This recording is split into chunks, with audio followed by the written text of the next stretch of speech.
अस्सलाम वालेकुम कना कना लाइबनो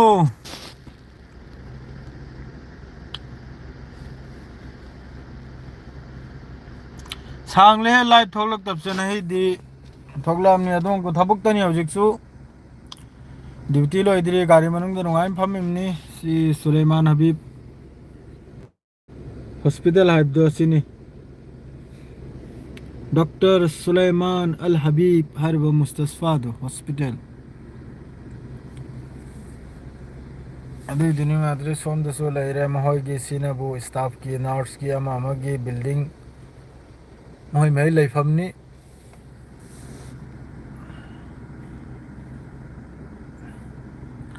कनाम लेत्रो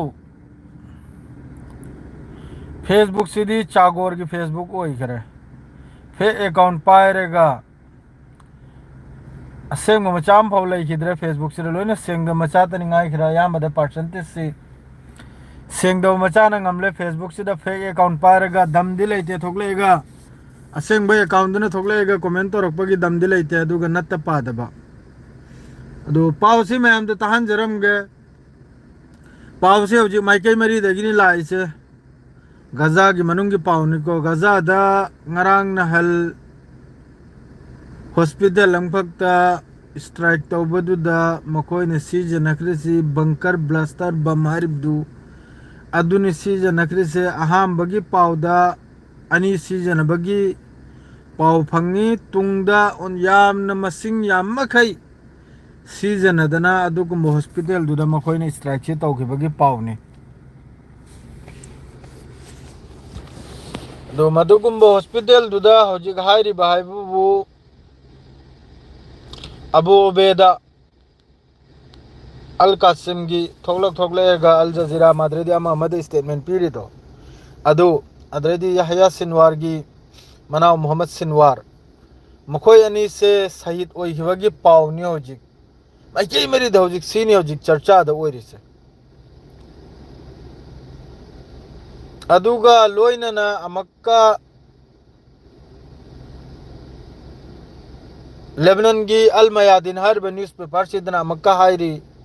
महाक कसुतौदे शहीद ओइदे महाक हिंगलियाइना अदु इजराइल की तरफ तगिदी दाबी से याम कन तौरे मखोय मखैसी शहीद ओइखरे मखोय मखैसी सीगराइना ममांगै दसु सुम इजराइल ना हाइबा कोंगाय मा सुमबदी यावख्रमनिको हमास की मकोक चिंबो ओइगेरा अमो ओइगेरा मयामम यावख्रमनि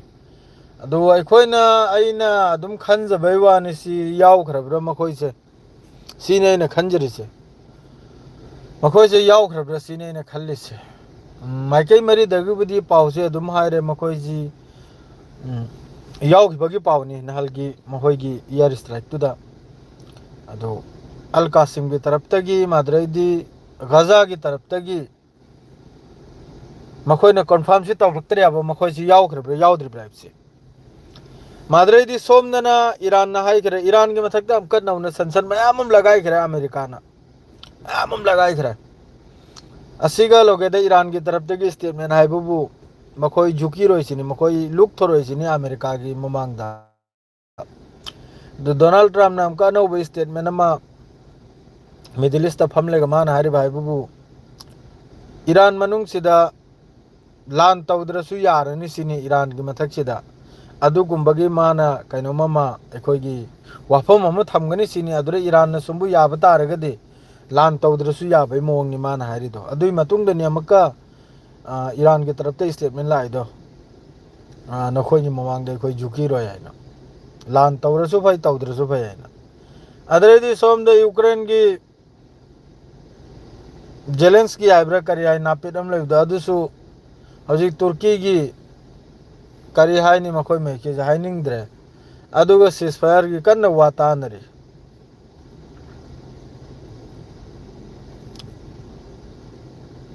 कनाम तो लेत्रब्रा कैनोने कमेंट करक से लाखिद्रे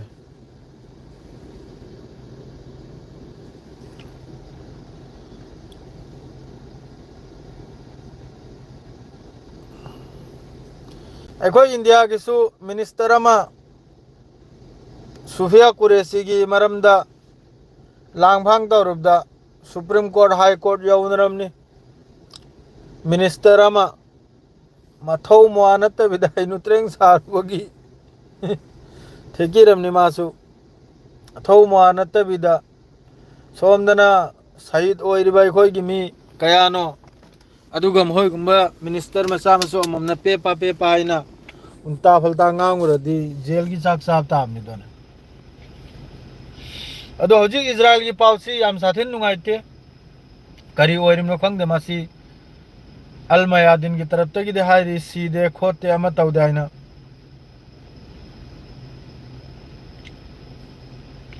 ꯍꯥꯏꯅꯤꯡꯅꯤ ꯃꯥ ꯑꯗꯨ ꯐꯪꯅꯔꯤ ꯑꯍꯩ ꯑꯆꯧꯕ ꯆꯤꯟꯊꯤꯕꯅꯤꯍꯦ ꯆꯤꯟꯊꯤꯕ ꯑꯆꯧꯕꯅꯤ ꯌꯍꯨꯗꯤꯅꯤ ꯑꯍꯤ ꯅꯣꯏ ꯈꯪꯗꯗꯅꯅꯤ ꯅꯨꯡꯉꯥꯏꯔꯤ ꯁꯦꯡꯅ ꯎꯗꯦ ꯍꯥꯏꯔꯤꯕ꯭ꯔꯣ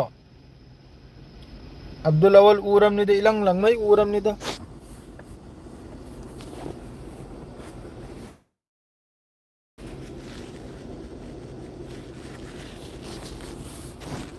ꯑꯩꯁꯦ ꯊꯕꯛꯇꯅꯤ ꯍꯧꯖꯤꯛ ꯑꯩꯁꯦ ꯗ꯭ꯌꯨꯇꯤ ꯂꯣꯏꯗ꯭ꯔꯤ ꯍꯥꯏꯕꯅꯦ ꯃꯗꯨꯅ ꯑꯩꯗꯤ ꯁꯒꯣꯜꯁꯦꯟꯅꯤꯅ ꯍꯣꯔꯦꯟ ꯅꯨꯡꯗꯥꯡꯁꯤ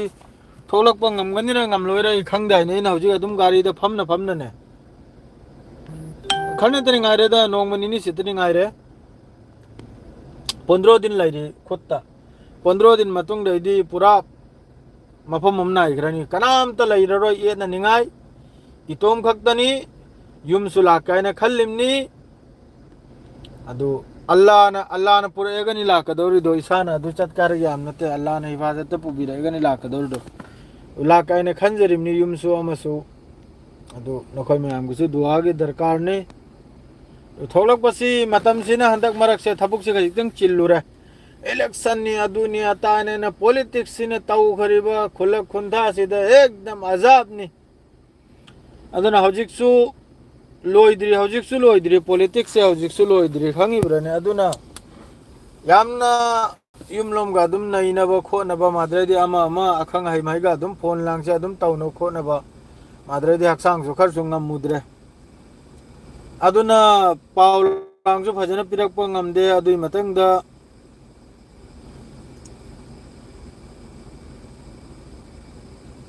मयेक यामना सेंग्रे हरसि करि पोना खंगद्रे अदुना आई ngamjadre madredi ngarang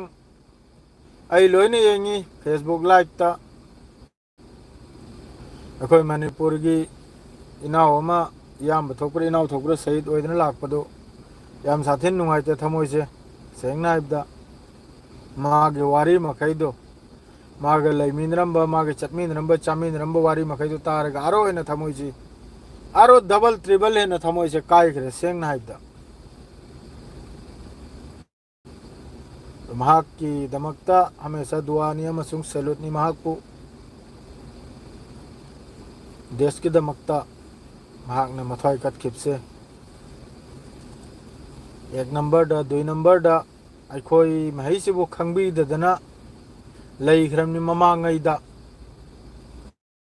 याम साथीना खंगबीखिद्रमनी दो हंदै मपोक्सिदा खंगख्रमनी अखोई मखै अमा लै हाइबसे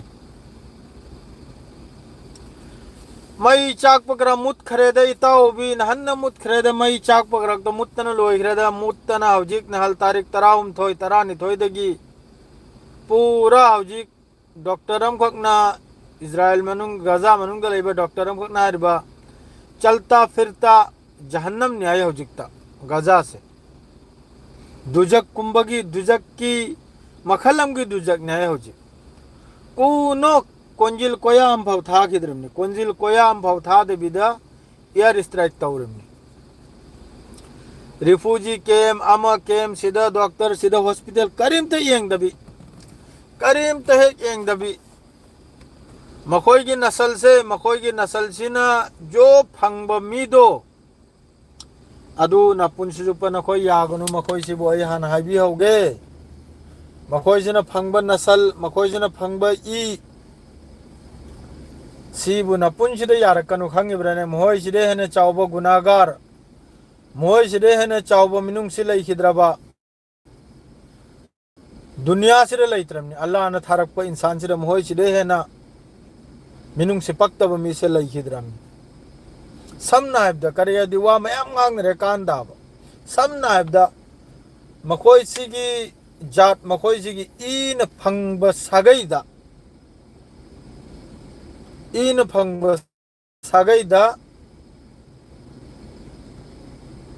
यारोनु लोइरम मखोइसिदगी हेना फत्तब मिसी दुनिया से लैत्रम नहल नबु हमेंग्रा पूजंदना मस्जिद अल अक्सादा कुर्बानी तौने तौरम लेने हमेंग्रा पूजंदना चाकूग्रा हमेंग्रा खाव मनुंग हाप्तन पूजंदना कुर्बानी तौने तौरम ले सुम तौरिसे चाही खुदिंगी तौरम नाय मखोइना मस्जिद अल अक्सा मनुंग सिदा पूजल्लेगा कुर्बानी से नहल जो पूजंदना तौरम ले दो फादन फूदन सिक्योरिटी मगने तानगरिम नाब तो गाजा अदा जिक तौरिसी याम साथिन नुंगाइते आई लाइफ से अदुम थौलकपनि मयाम गो उन गायना दुगो पाव दुसो अदुम खरखर अदुम मयाम दा मचेत पिरम गायना राइदे थबुक लोइद्रिमनि न कमतम फोन तोरकनि कोनो ठीक लैते दो मखोइना तौरिसी पूरा याखोइगी इंसानियत हाइबसी मखोइसी द सुपक्खिद्रमनि पूरा मखोइसी समना द मुनाफिक हाइब तारे अदुगु मोंग दो ओइरा दो यामना सुंगांग बे यादे यूट्यूब सिदा करिगादी बेरा थांगलकनी याम साथीना बुदी चाइनिंग बनी को मखोइसी बो अदु बेरा थांगलकनी ने कीबम यावदना आई चाइजद्रे सेंगना दु नखोइ यारे मखै नखोइ न कमेंट चाइबी आई मखोइबु निंथीना पेल मखै दो मखोइसी ने इन फंगब मी से सी कनामतगी ओइरोइ दौरिमनि मखोइसी बस जमीन पाम्बा जात ने मखोइसे जमीन पाम्बा मखोइसिना कनामतबु यादे मखोइसिना करम धर्म बुसु मखोइसी यादे दुनियादा लैरिबा धर्म मखैसे मखोइ कनामतबु यादे बस मखोइना त चुम्यानि चलिमनि मखोइसे मखोइ तना हाइबदु त मखोइ तना तौबदु त चुम्यानि चलिमनि नत्रदि हजु यूरोप तसु यामना कन्ना स्पेन माद्रेदि अमा यामना कन्ना स्टेटमेंट सि पिरकलाबा इजराइल के अगेंस्ट सिदा जेनोसाइड नि नंगना तौरिदो अने तौरिदो अखोइगी नसल लोइजलिमनि अमा लोइजलिमनि याम कन्ना लाउरकलाबा यूरोप लोमदगी अदु यूरोप लोमदे लाउरकपनि अखोइगी मिडिल ईस्ट अखोइगी एशिया स्वाइ सिदा लैदिबा कंट्री मखैसिदि अदुम ममिंगी कनोमदो हाइब तारे ममिंगी खुगलुना हलबा हाइबदु तारे सेंगना हाइबदा ममिंगी खुगलुना हलबदो अदु हाइब तारे सजदा ताबदा मखोइ मखैसिगी हिम्मत से सुपलै लेते वाम ngangbagi मई चाकपदु जनाब मई चाकपकरा मुत खरे इजराइल ने नहन मुथत खरे मई चाकपकरा मई चाकको मुथत ना जी यामन कन्न गजा मनुंग यामन कन्न स्ट्राइक से गजा सी यामन थुन्न लौजल बगी करेगा दे हजि डोनाल्ड ट्रम्प आइना नेतन्याहु दे खजितंग लापथोक लाबा डोनाल्ड ट्रम्प आइदि बिजनेसमैन नि मयाम खंगु मादि कारबारी मिनी मादि खुलाई योल गदोरुमनि मादि खुजु खुलाई योल बगिनि मान थोकलै बाय में दिलिस्ता खुजु खुलाई योल बकरेगा दी पैसा से में दिलिस्ता नाब लैरि से अमेरिका दे नताब पैसा लैरि से में दिलिस से नाब थाव थोइ से में दिलिस्ता नाब अदर मा कोनो दिन में दिलिस का थीन रो याबा सुम तब संद्रमेगा खुजु खुलाई योलम लेगा दिल तोरमेगा दुगा तब नेंगना मक्का सिसवायर ग्रा हेल के दरमि लान करा ले भेल के दरमि माना सिसोइद्रम दहजिक सुमा नेतन्याहु दमा केनागुमना स्टेटमेंट पीरियाबा लान तौरे कान नत्ते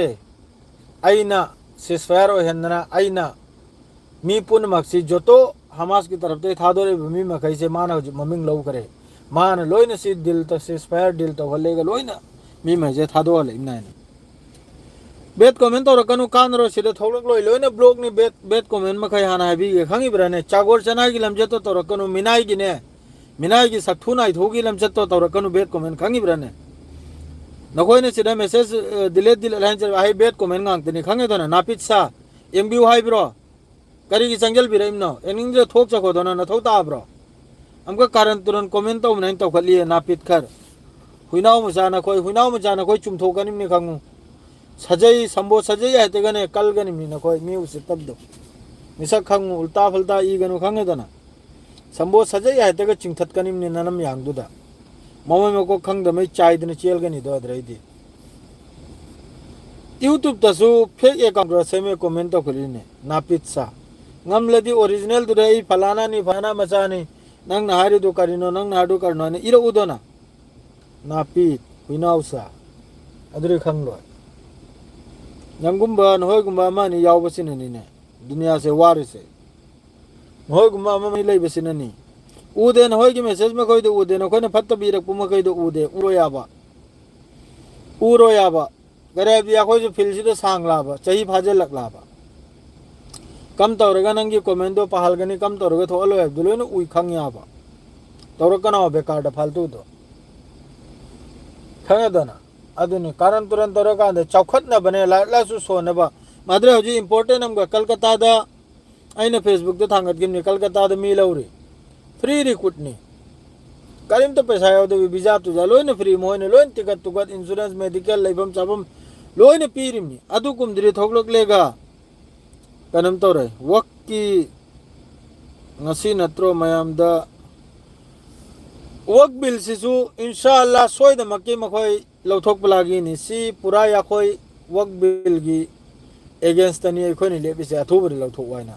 adu si gi maram da ya khoi na adu yamna khang hai dam ni ne yung jasa pot ta su jasa thabuk ta su khaitang khang ba hai base si khaitang mathau tai adu khang hai debi da ya khoi na करी ओइनरी हजिक supreme court ता high court ता करी चथरी करी मोंग the चथरिम no अदु या खोइना खंग the बिदाक ता हाइरु या दाब मादुगा मा लौबो दि मा लौगो दर मादरे हजिक की लान लांग ताउ नखरिबा अमा मा हजिक थौ थोइ बखै जुजु सिसु आइगी मियेंग ददि सिवा से हाइरु गे सिवा से हाइरु देम को बेरा थांगनी अदुना सिवा से हाइरु गे करी गाबदि याम साथीना नुआई खिदबा थौदोक कोंगायम जु थोखरे अखोइगी मी सु शहीद ओइबे यावखरे लानसिदा अदुना सिगी मरमसिदा वासे याम नंगांगनिंद्रे सेंगनाइदा सिदा लोइमक हेन इंपोर्टेंट ओइबो वा हाइबु असाइ मी मरी लाकलमेगा हलमिसे मी मरी लाकलमेगा अखोइगी मीबु हलमिसे ओंथोना नुआई खिदरो थौदोकनी मी मरी से कराई चखरे सीनाबा मी मरी से कम चखरिम नाबा इंडिया दगी ने कम थादोक लेगा पाकिस्तान चंग्रिम न सीनाबा असलवा से एस इरक को मयामम लेदा ब्रो कनम नि बॉय बेत कमेंट मयामम ला इखंगी ब्रने डिलीट और भाई उधर this message is help for review हानि इ भाई उधर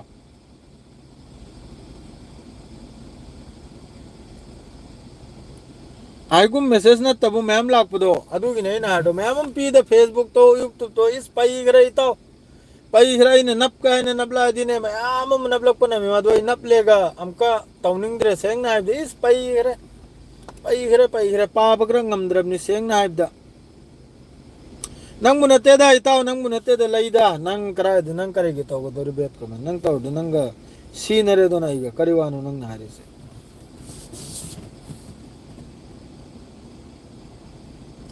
तवी मी मैम यावरी हवरे लंग लोयरेगा फजना मैसेज में दो चंग लगे मैम यावबनी अदुना तेदा होजी आइना हाइनिंग बाय बु लानसु तौनरे लानसु डोनाल्ड ट्रम्प न सिसफायर तौ जलमले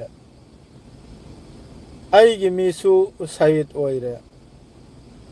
आइगी इंडिया की अदुगा मी मरी दुसु करोम चक्रिमनो करिमता ता पता लेते तौदब्रे याखोने चंगयनना स्ट्राइक मोहई मफम मापल द तौरुरे अदुगा लोइनना मोहगी एयर डिफेंस अमा मयाम याखोने तौगरे अदु असागी मी मरी से करोम चक्रमनो सीना कम तौरगा नाथोखरमना यामना सुरक्षित खुद देश से लैब ओइरेगा मी मखै से करोम चक्रमना सुरक्षित हाथ तनाबा सुरक्षित हाथ तनाबा या कोई देश है हजी अदुगा मी मरी से करोम चखरिम ना सीनाबा इन मयाम द हंगरी से मकोई मरी से कम नाथोखरिम ना नाथोकम थोकताब करे अदि सुरक्षित नाबा लोंगदेन सुरक्षित अदुबु लोंगदेन चक्सलब कंट्री नाबा या कोई गिसे हजिकता हजिकी सरकार आगे मुताबिक तो ओइ बता रगदे त्रम रियात तनी ताउ रियात लाक्तना खुद सापाय नदना मागी पोचे योलगनी बे योलम ले खंगी ब्रने मादी बिजनेसमैन मादी योलम ले खुजु खुलाय मयाम ट्रिलियन माद्रेदी बिलियन की मा कनम तो रमले माद्रेदी खर हराव होलमले माद्रेदी चाय गहुआ थकले गा हजिक मा कोइरी कोइरिब्रा चखरिब्रादि खंगदे असाय फाउदी महोयगी न्यूज तुदा अदुम खुद सा पाइनबगी फोटो तुतो अमा अमा लाइको अदुगा लैरिब्रा चखरिब्रा दुरे हाइबा ngamloy तारा एम गा हरसिना काइनो आई खंगद्रा येंगो अखोई पांगल मैतै पांगल इचनाव सिंह आई वाम खक्ता हाइजेगे अखोई मसेन थीनबे यादे हौजिक गजादा तौरिबा हे येंगो खंगिब्रा मखोई इसिना पक्पसे अदुम लापतकना हाइबिसिरा ज्ञान ताव मखोई इसिना पक्पसे मिनुंग सिदि लैतमनिको नहोय तुंगदा मिनम लहरोय मिचंग चंग नौ अदु खक्तनी मिचंग चंग नौ अईगे इपा इपु हाक्तक्तगी लैरंबदो अदुना दि हेलबनिको आई मोबाइल ची बैटरी याउद्रे हे करिगिनो खंगदे नहीं दे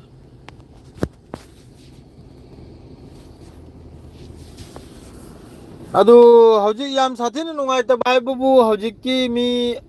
गजा मनुंगदा मखोय शहीद ओइबगिसी अल कासिम की तरफ तगी गजा की तरफ तगी हमास की तरफ तगी करी स्टेटमेंट पिरकपनो महोयसी लैरिब्रा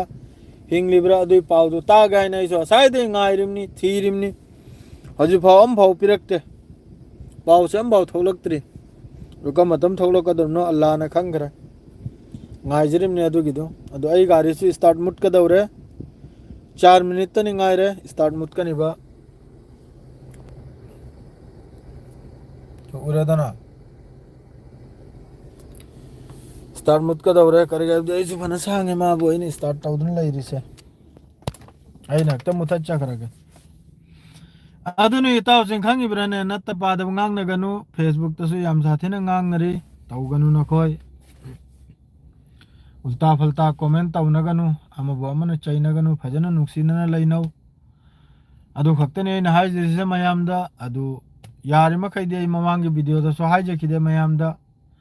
यारि मखै याखोयगी मैते इचनाव अमसुंग पांगल इचनाव नखोय मयामगु सपोर्ट के दरकार नै नखोय मयामना सपोर्ट तौबिरई मखै आइसु हिम्मतो चाउथोरकदरमनि थमोइदो एस इताव मयामना सपोर्ट तौरादि आइसु फजाल लागे फजबजो वीडियो से सेम लागे अमा तौरागे हाइबदो अदुनी नखोय मयामगु सपोर्ट के दरकार नै अदुनी फजना नुक्सिनना लैनौ अदु खक्तने इन हाइज रिसे सी हारगे लोइजरे आइसु मोबाइल से हमतंग चार्ज तौजलगे सलाम अलैकुम।